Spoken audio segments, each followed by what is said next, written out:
Right. Everybody, we'll get started with the pledge.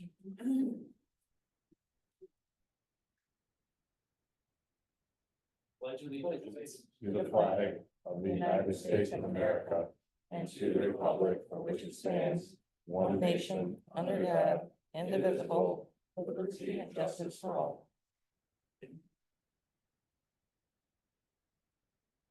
Good afternoon, everyone. Let's pause for a moment of prayer. Gracious God, on this day, we give you thanks for the rain, as well as for being together. Continue to be with us as we listen in to ways we can improve our lives and our community.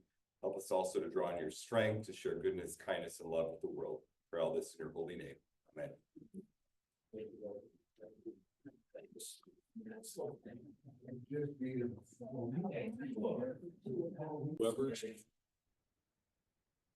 All right. I never noticed there's an extra gavel. Oh, is it home? I don't even need to bring mine anymore. Yeah. All right. I got quite a few announcements, so I will start rattling through them in chronological order. So first, we got the Michigan State Lions Convention, May 15th through the 17th in Bay City. It's in the newsletter. If anybody's interested, there's contact info on there. They've got a special rate at the hotel. It's a Friday night through a Sunday. It's a Friday or Thursday. Thursday night. Thursday, yeah. So if anybody's interested, I'm sure if you have questions about it, Cheryl can probably answer many of those questions. And if you're interested, see the newsletter for sign up. Don't answer them. May 19th is the bowling social event at Northfield Lanes. Rob and Kim are not here, but they dropped these off. This is just a check the box if you plan on bowling, check the box if you plan on bowling and going to dinner afterwards, or check the box if you just want to go to dinner. 5 to 6:30 at Northfield Lanes bowling. You can participate or spectate. And then afterwards they're doing dinner at 6:45 at the Mitten on Leonard. So I'm gonna pass these around. I can back. And if you would just check them off, and we'll collect them at the end and get the info to Kim and Rob so they can get a head count. So that Monday, May 19th, the following day, Tuesday, May 20th, is the final lunch meeting of the season here. Following that, we've got June 10th at Watermark is the annual dinner. We're working on the invite. That should be out almost any day, so you can make your meal choice and things like that. So 5:30 on Tuesday, June 10th, Watermark Country Club.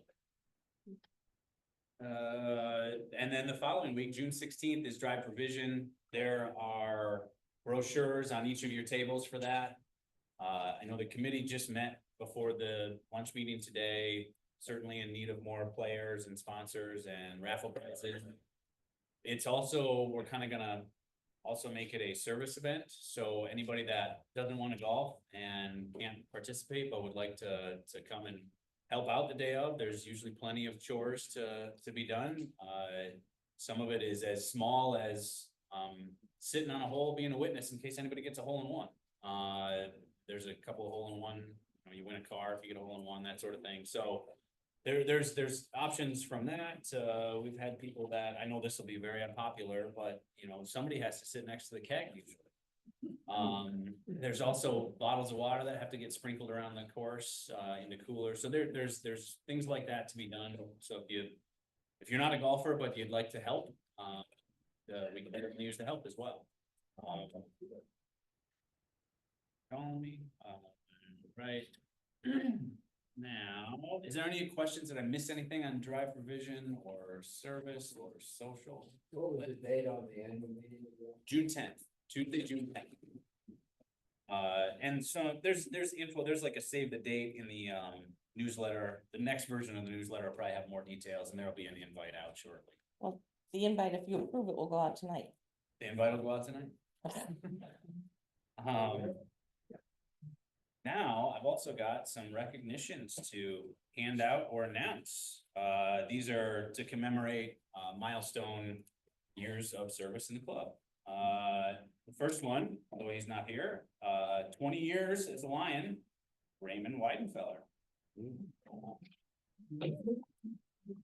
Next, we have somebody that is here, also 20 years a Lion, Brent Spoolstra.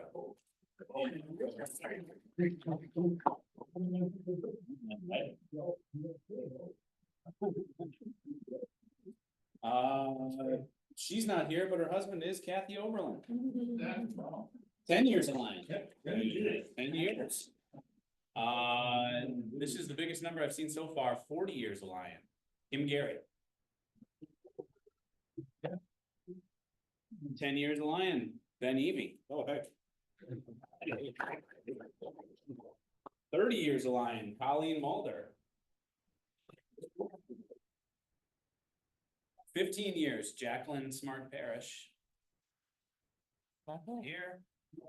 I stand corrected. 50 years a Lion, Judge Paul Sullivan.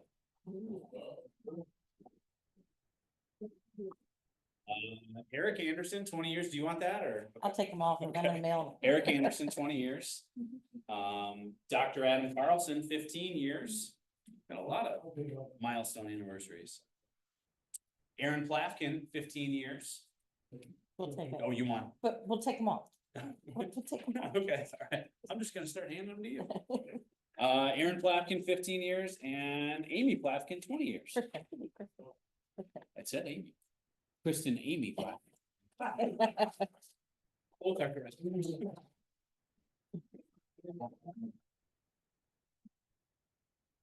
Any other info for the good of the club? Questions? Anything I missed?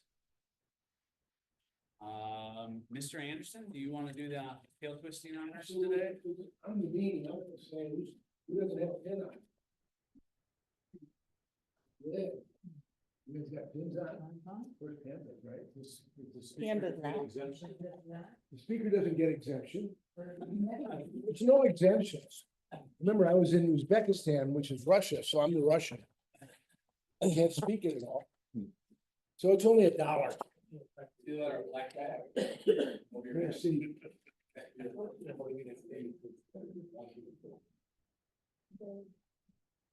Where's your nine, Stu? Thank you. There are 20 in there, don't you, Pam?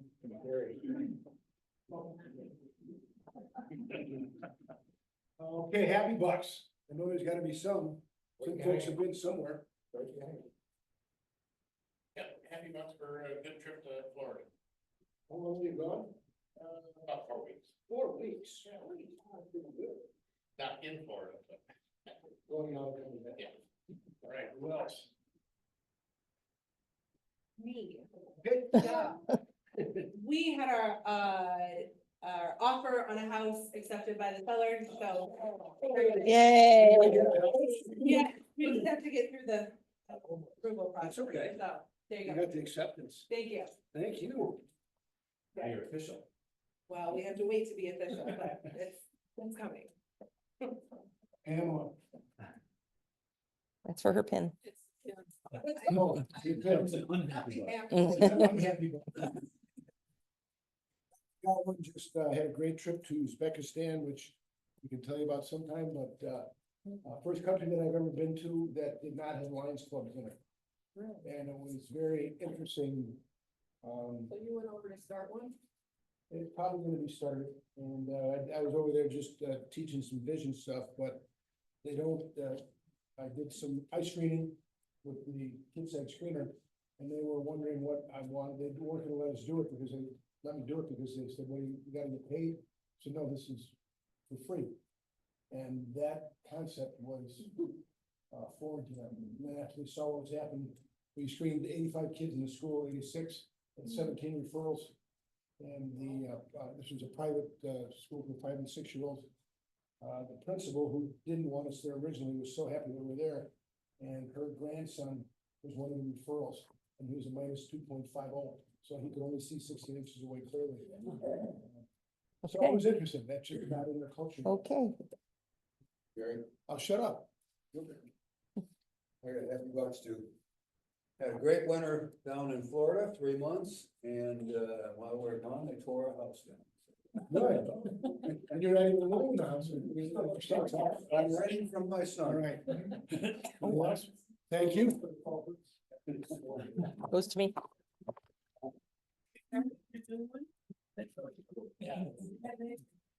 Okay, with that, welcome our kind of guest speaker, Mark Oberlin up here. He just got back from a mission trip, among other things, to Morocco and Egypt, right? Is that right? Morocco and Egypt that he's gonna tell us about. So I will try to make this as less boring as possible. Kind of a combination of a travel log and a mission trip.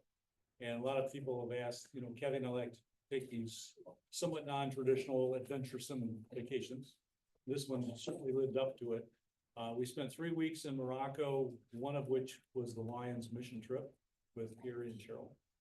2 weeks in Egypt with our kids and doing a Nile River cruise and going to all the tombs and pyramids and what have you, camels in Egypt. Yes, Was that a ski trip? that was a ski trip, spend kids' inheritance. So we try to do that every year. Just, you know, enjoy the money rather than writing a check from our trust when we die. Anyway, Gary and Cheryl, I've asked them to jump in and interrupt me anytime with details, because my total knowledge of the trip was limited to our vision group of 10. But Gary and Cheryl were months and years in advance planning for this whole adventure, and so they certainly know more of the fill in the gaps than I do. But we were there as our vision group was 10 people: Gary and Cheryl, Mark and Kathy, Ed and Gail Cordes from where they live. Here. Yes. We had oh goodness, I got that. Don and Fred. Thank you, Donna and Fred from Ann Arbor. Donna's an optometrist, Fred's a gastric surgeon, I think. Jay Crane. Jake Craig, can you remember? He's an optometrist from Middleville and Caledonia. He's got a couple Caledonia. offices. And then Justin Faber was from one of the clubs on the east side of the state, just a volunteer. So we had a atypical Lions Vision mission group. We didn't bring any glasses with us. The docs did the exams. Everybody else kind of pitched in. I was basically a security guard at the door because these people don't have any concept of order. And so they figure if they're fifth in line, then they're next. And so they would barge the door in many cases. Language was an issue. The official language in Morocco is Arabic and Berber. Those are the official languages. But almost everybody speaks French, some Spanish, depending on what part of the country you're in. The north part of the country was Spanish, some Italian. There was a few German pockets, but in all the areas we went to, it was Arabic, classic Arabic that they teach in school. And then sometimes it was Berber, which is in the southern part of the country. It's an official language, but hardly anybody speaks it. Don't ask me why. Some of this information is from our driver, basically, who was our guide for 3 weeks, other than on the mission trip days. So taught us a lot about Islam, some of the Moroccan customs. There was a question at our table about Muhammad.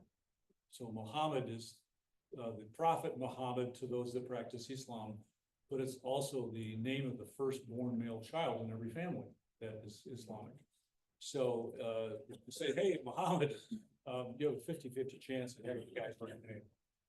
And I can't remember Fatima is the common name for the firstborn girl in the family. So if you said, hey, Mo or Fatima, you have a 50-50 chance of being right.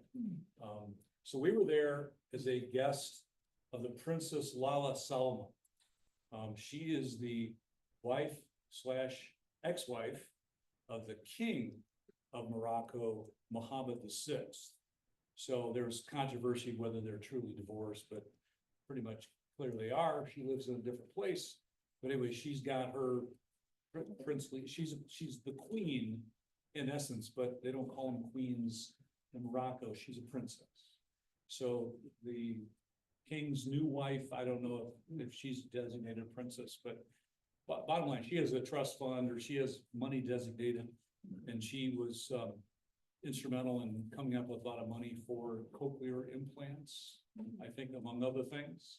And then the Lions International Foundation funded a bunch of these projects that we were part of. So this global mission team.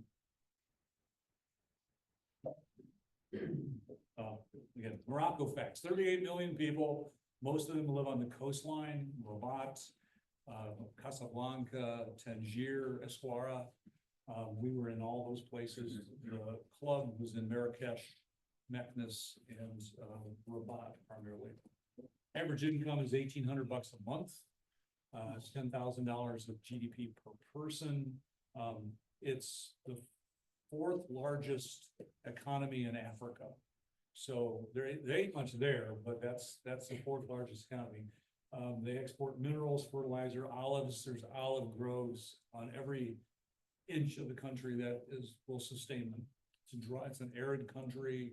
They've got, moisture from the ocean breezes, a lot of seafood and tourism. I didn't know anybody that had been to Morocco 6 months ago. Now I know about 20 people that, oh yeah, we went there, or I'm going there next week. So it's shown up.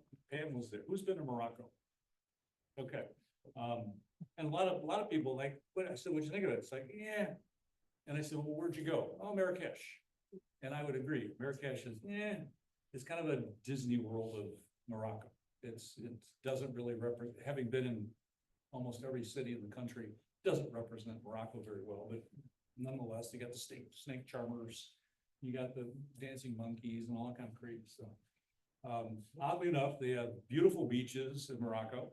They have 2 coastlines on the Mediterranean as well as the Atlantic. It's the only country in Africa that has that. Ski resorts. So the Atlas Mountains are high mountains, and there's quite avid ski resorts up there. So if you're a European wanting to go someplace other than Switzerland or Germany, you can go to Morocco.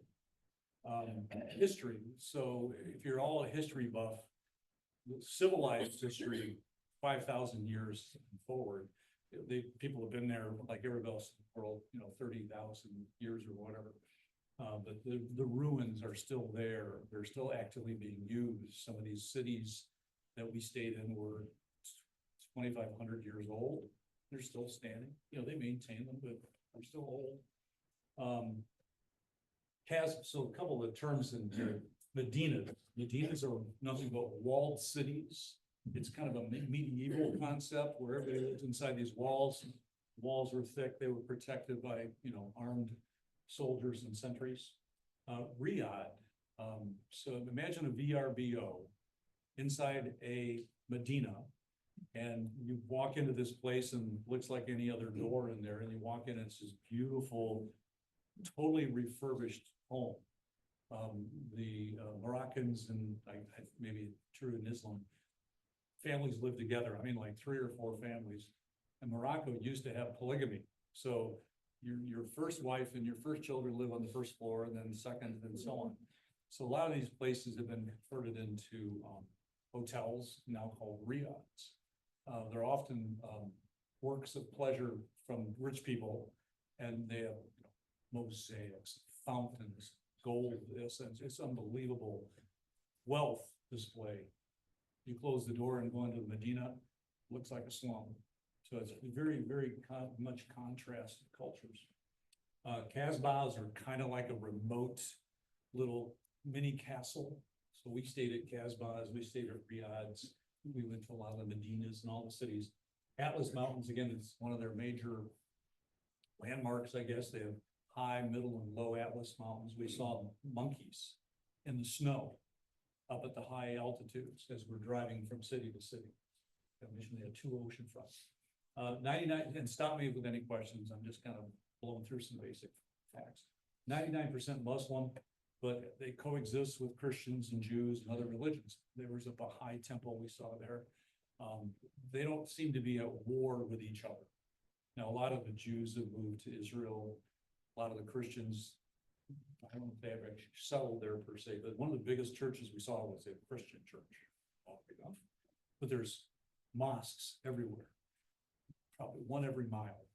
And the Muslims every morning at 6 o'clock, they blow this horn. And you're supposed to drop what you're doing and either, pray on your own carpet or go into a mosque. Same thing is true at 11 o'clock, 3 o'clock, 6 o'clock, there's 5 times a day.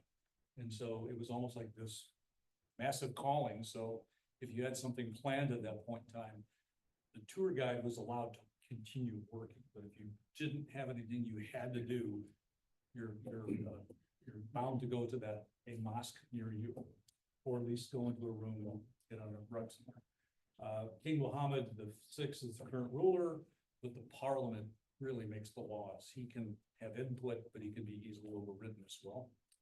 And they love him. People love the king, even though he's got like 57 palaces.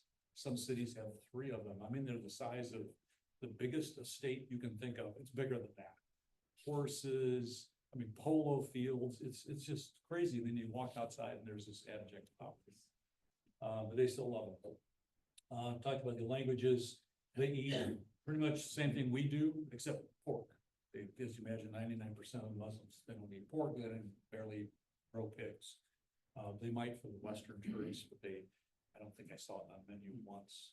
Egypt's very different. Egypt had, pork on the menu periodically, because it's more international, I think, than Morocco.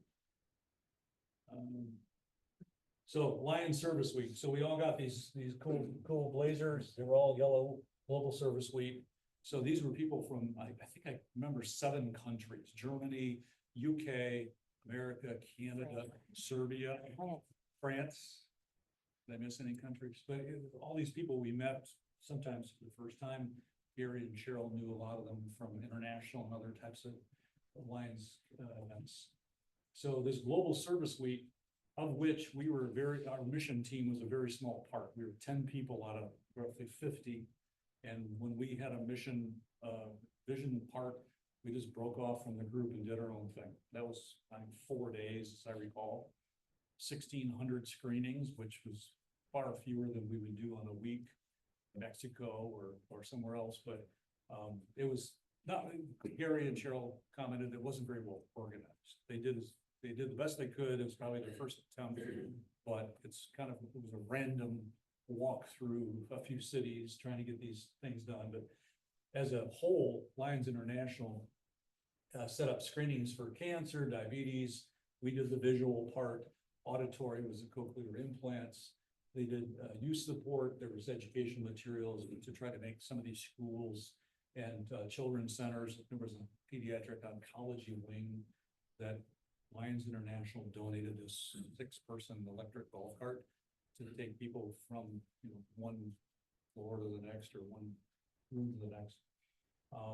Environmental, some of the groups planted trees, solar panels, ecological stoves up in the mountains. That's the one I missed that day. And then educate rural communities on sustainable agriculture. So there was this plethora of things going on, of which our team had this much to do. And then the rest of us participated in this much. And then there was a whole bunch of other stuff that we didn't, because every time there was a vision group thing, we went to the vision group. Whatever the rest of the 40 people were doing, I don't have any idea.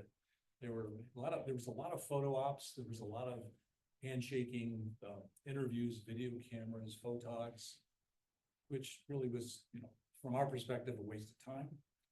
From the Lions International thing, it was a big deal. There was a lot of politicking going on. Again, correct me if I'm wrong, when I say it's no big deal, it's a big deal in the big picture for us. It's a distraction.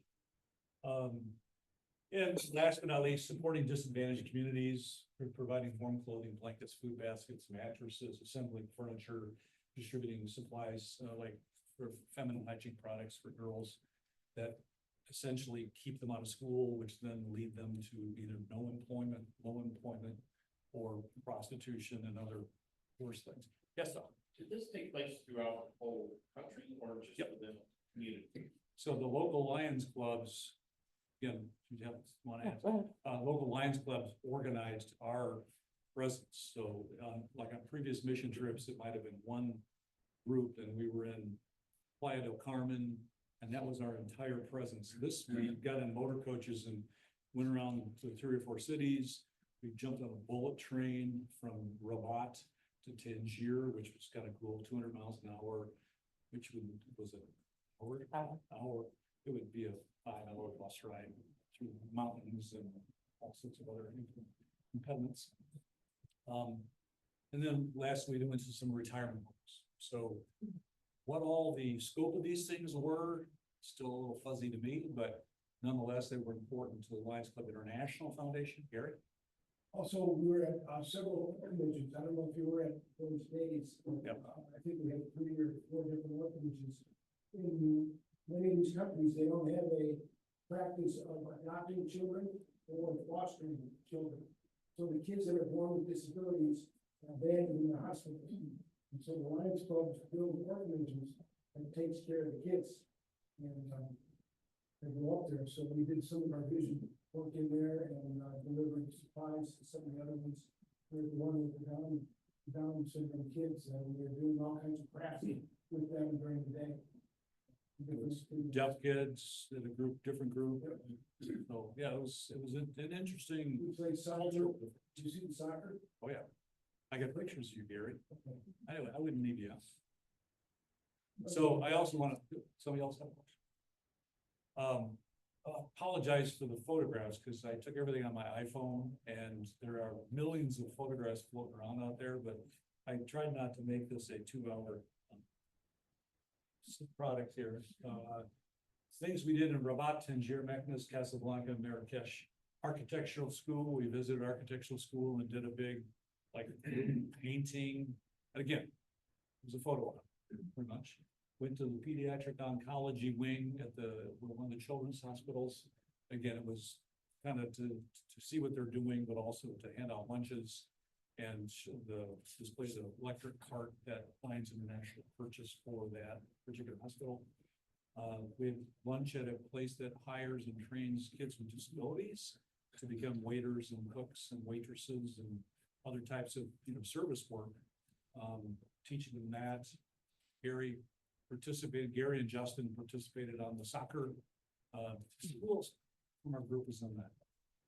I'm sorry, I was trying to hear what? On the soccer game. There was a couple other Lions that participated against a group of deaf kids.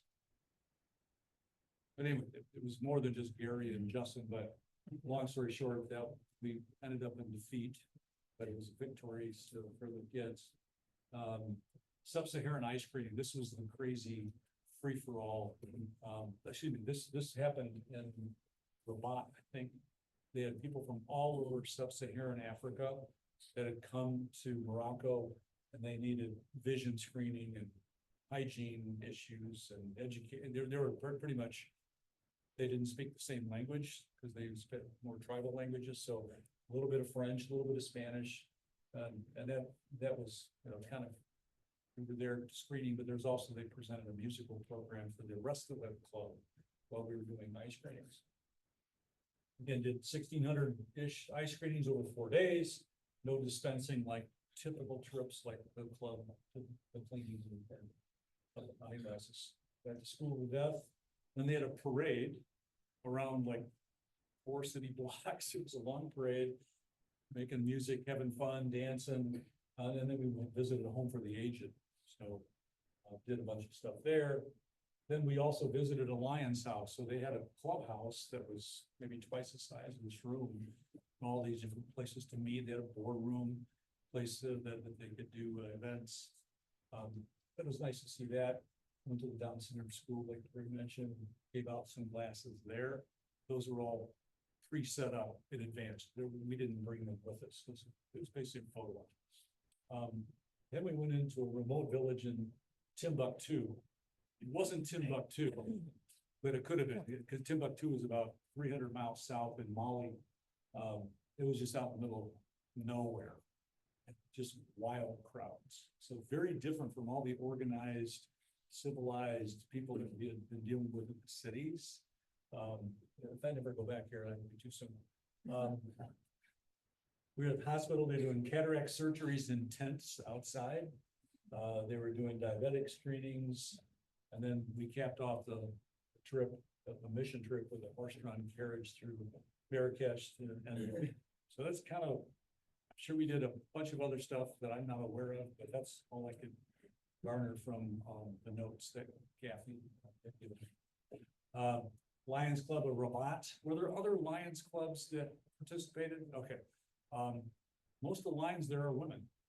And we asked the question, why is that? Because, well, men are expected to quote unquote work, and this is kind of like ladies' work, volunteerism.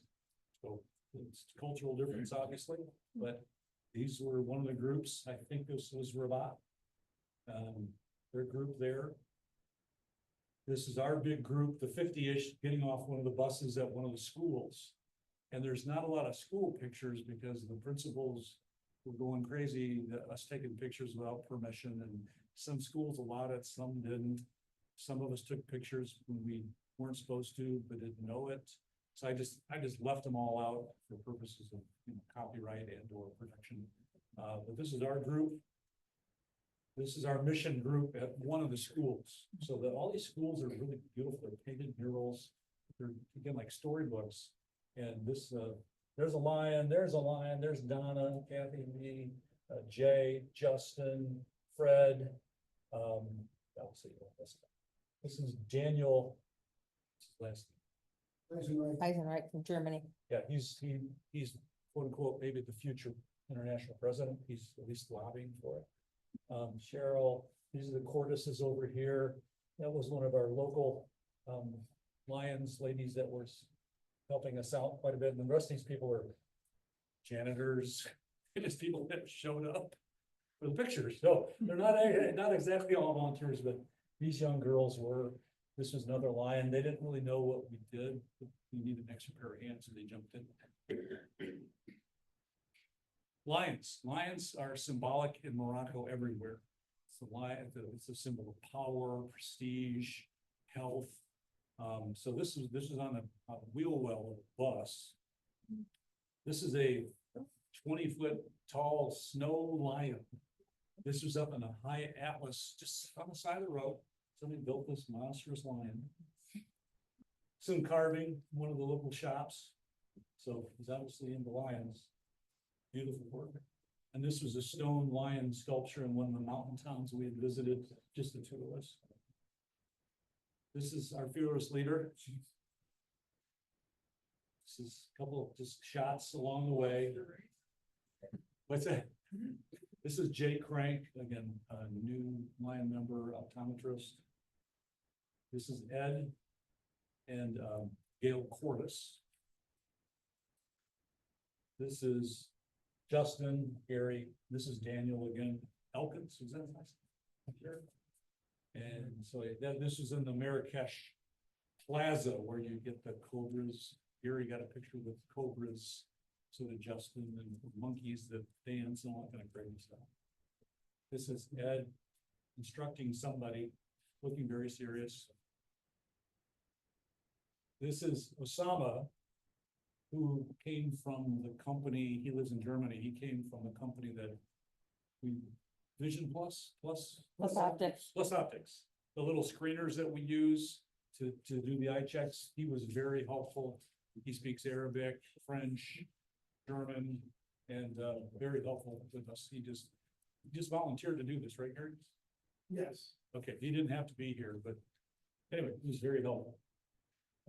This is Jay doing an exam on a lady somewhere. I think that was at the Sub-Saharan conference group. This is one of the local doctors. I think you and Ed were teaching them optics. They were not skilled in this type of evaluation. They were more like ophthalmologists or. I was teaching. Yeah. This is a little happy girl. So we all, once the kids came out of these schools, we gave them a little sticker. I got my eye examined. Some people wanted to come in 5 or 6 times to get their eye examined. This is our, you've already been here. This is Ed doing some more clinic instruction with them. These were all either nurses or doctors that were helping out that day. That's the vision screener that if you've never seen one of these, anybody can do it, including me. Hold it up to the patient and it beeps when it's ready. Or shenanigans. This is, of course, fearless leader. This is an old lady that was at one of the events that we screened, and she wanted to give us all sorts of praise, and this is one of the places where we're doing furniture assembly, I think. They had a bunch of tables and chairs to assemble, so we provided that labor with a screwdriver, fingernail file, a hammer. These were all like Phillips screws. Some of them were flatheads. I mean, it was just, we were cranking these things. There was no motorized drills or any tools that were really meant for this job. But we did it. There's Justin with a little girl on the screenings. This is Justin, as we know him from times. Actually, this is a Barbary macaque that we saw. You can't see it, but there's 3 feet of snow on the ground. This is up in the high atmosphere. This is some old dude at this remote village we went to. Again, usually you have to ask permission to take photos. Otherwise, they'll let you take your photo for $1. You know, so I just gotta take your photos, and this is one of the town elders, leaders. So he turned into kind of a nightmare because he kept wanting to get people. We had to have a cutoff because we had to get out of there to go to our dinner, I think. And it was time. That was a rough section. And he kept bringing me, this is my brother-in-law. It's like, no, we're not. But you know, he's a policeman. You know, it's like, stop it. It wasn't warm in Morocco. Everyone thinks it's hot in Morocco. We were not hot. Right. So what's this gal's name from Kenya? Ivy from Kenya, sweet girl. She wasn't feeling good that day. I said Lily. Who's this? Oh, I have to remind me. He was from Pennsylvania, I think. Oh, hell, okay. Anyway, super nice people, a lot of fun. This is Gary assembling one of these tables that really, we had no screwdrivers, no proper tools. This is the 2 new members from Serbia. And this is where we were at the Children's Oncology Center. This is that wild village that we went to. I don't remember the name of it, but this is the elderly picture. They were sitting outside in chairs waiting for us to set up. The roofs that we were given were just horrible from the standpoint of we need a certain level of darkness for the doctors to be able to see stuff. We need to have some kind of assembly line. Well, this was a horrible setup, but we always make do. So then they started busting the door down, and I was bodyguard because they would be pushing in and I'd be shoving the door back. And then they have National Guard everywhere. That's just kind of like their police force. So we had their town elders called in their National Guard to keep these people. They were in the village somewhere, but guys, whatever you're doing, drop it. Come over here. So we have these steel crowd fences, you know. So we built this, you know, funnel to get to the door. And these guys were outside guarding. And then at some point in time, these people started just going over these steel walls, moving them aside. It was crazy. And it's like, no, the line's here. We were doing children first, then adults. And then it was, you know, they didn't care. Children, you know, no kids. They wanted their eye exams. Anyway, so this is at one of the schools. Is this a school for the deaf? This was the school we paraded in. Yeah, so there was an entire parade of Disney characters, just musicians, drummers. It was very colorful. So if you'll notice anything, the Moroccans love color. They have, more pigments, and I'll show you in a minute at the markets. This is a young girl. They were cooking, learning. I think it's high school, vocational high school, learning how to cook, serve. Well, these young ladies. We prioritizing children, and then teenagers and then adults, and they were a lot of fun. This is me with an old lady in one of those villages. We were comparing the number of teeth we have. I think I won. I'm not sure, but very nice. They loved Americans. They loved clients.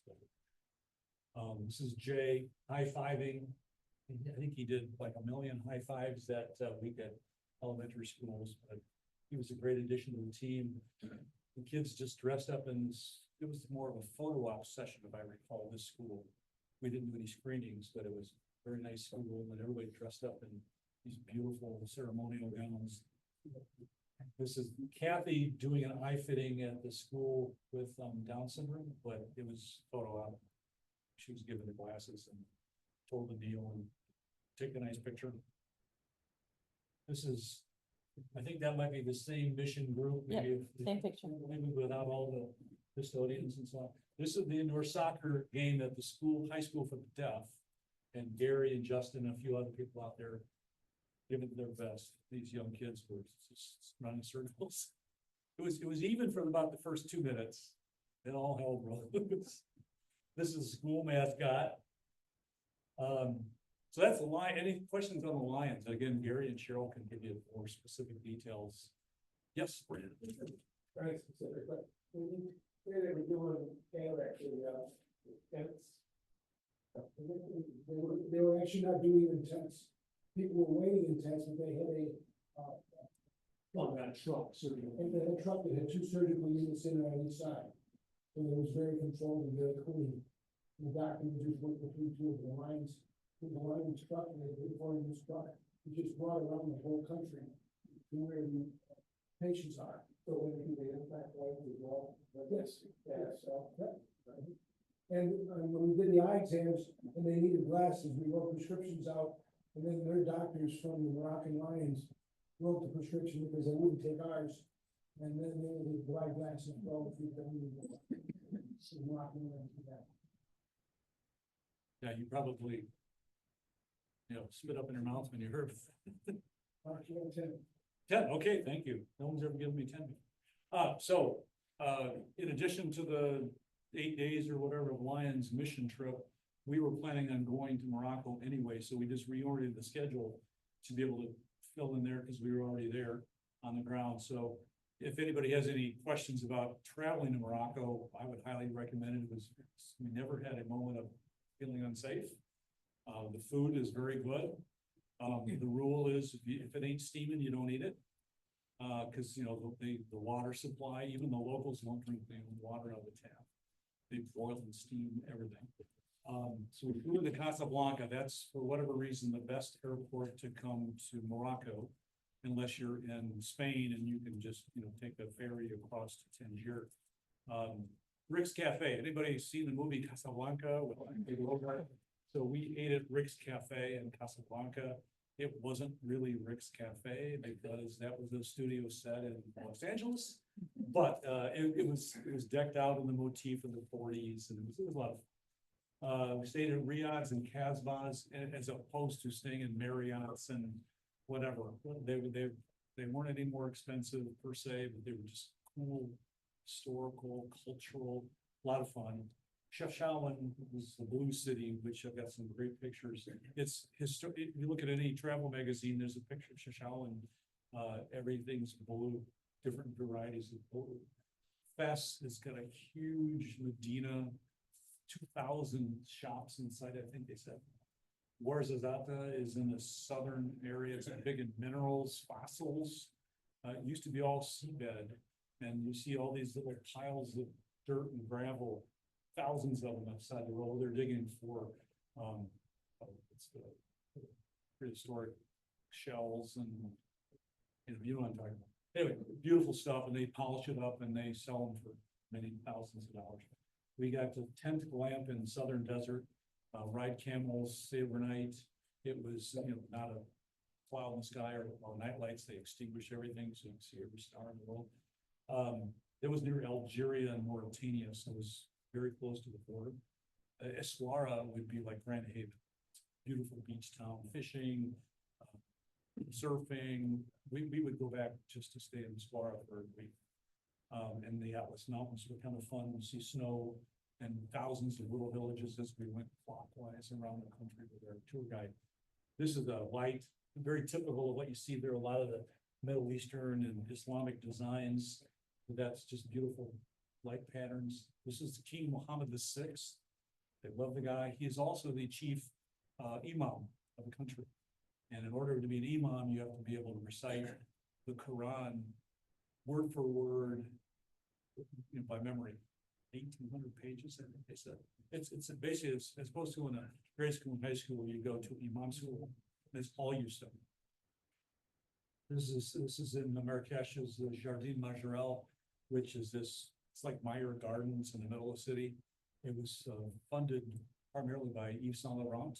He used to come down there from France, made this kind of like a summer home and or a winter home, and then the blues, and it's like if you're in Michigan, you know, amazing blue everywhere. This is just a couple of typical shots.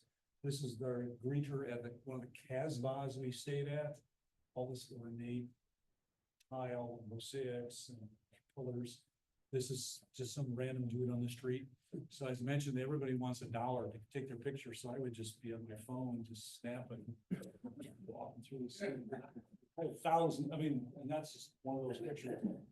A lot of them were blurry, but nonetheless, the women don't like to have their pictures taken in general. But you can see here, this is a kind of a traditional jalaba, plain, sometimes they're white, and a headdress. But there's other women that would have, this is more of a traditional, they call it DJELO, jalaba. This is some dude just taking a break from his vendor site. This is more of a traditional for men's. There's a separate name for it, but I don't remember.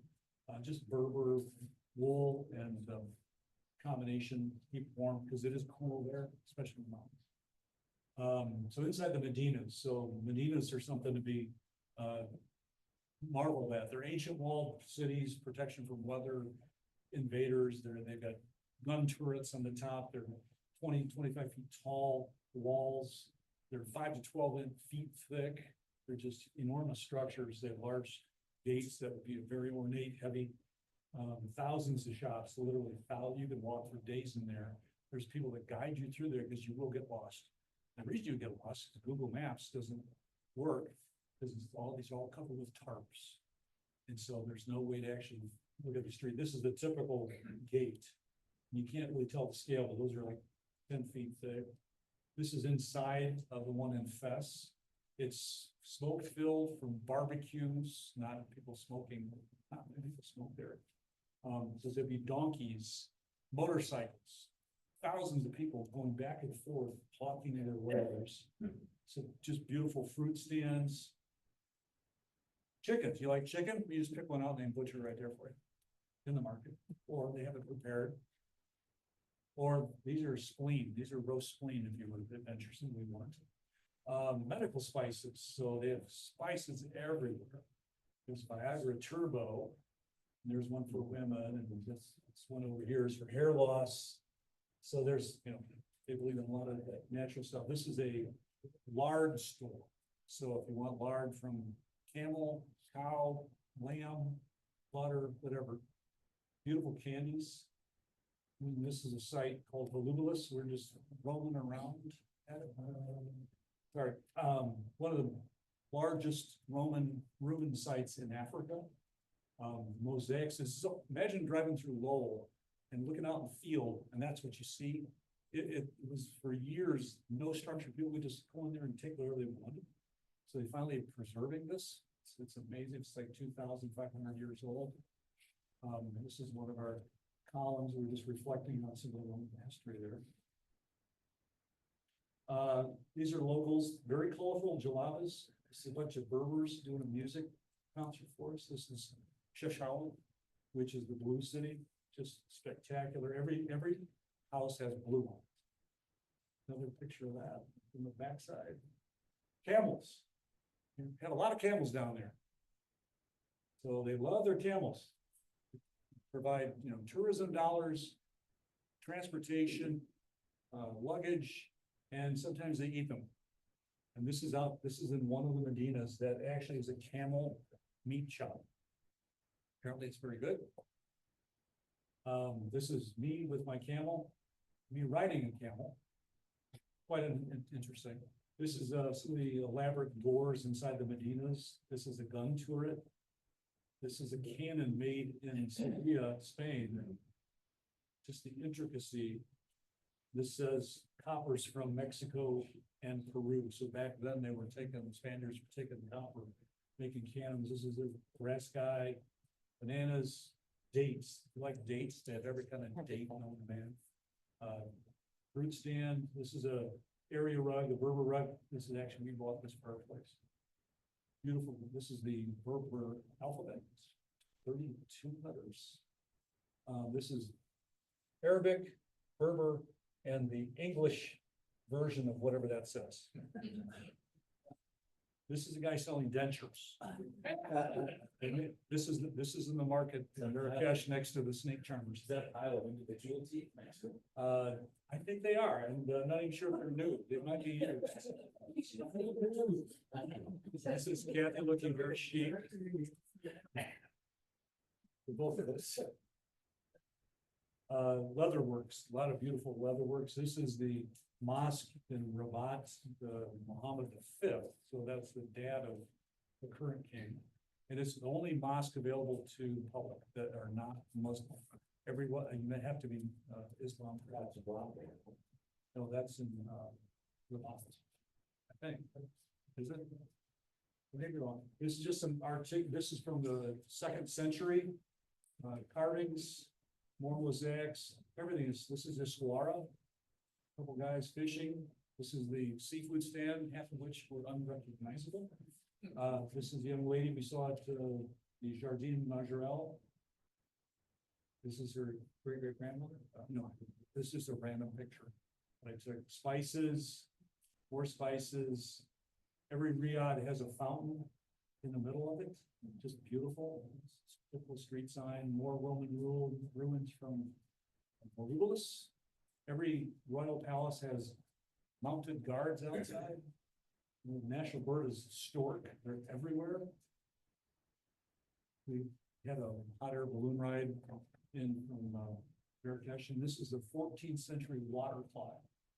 And no one knows exactly how it works, but the Romans couldn't figure it out, but it was basically able to tell that the Muslims put time in prayer. So how it works, again, it's a mystery, but that was the only way to hide it from the Romans. And that's the end.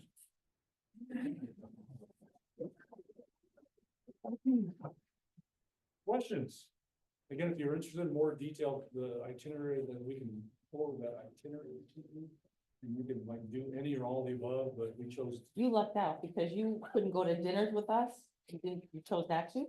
And we would go to dinner at 10, 10:30, 11 o'clock at night, and they always had drummers.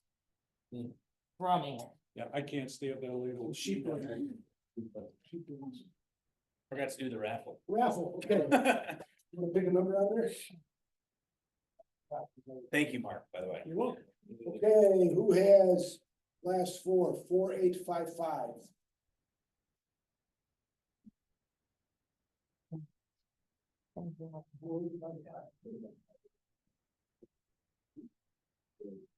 Four, two, 4855. Nobody? Oh, maybe it's me. That's whoever got him after Lynn. Go figure. Yeah.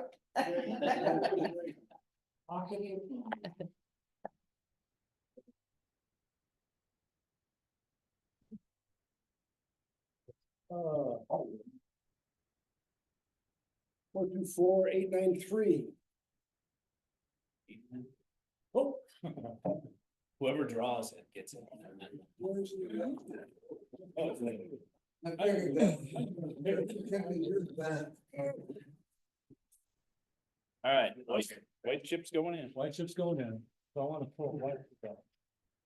All right, Can you lower that a little bit? a rockin' snake. All right. Remember to, going bowling or to dinner afterwards, just set this sheet on the bar or give it to me or give it to Cheryl before you leave. Other than that, see you in a couple weeks.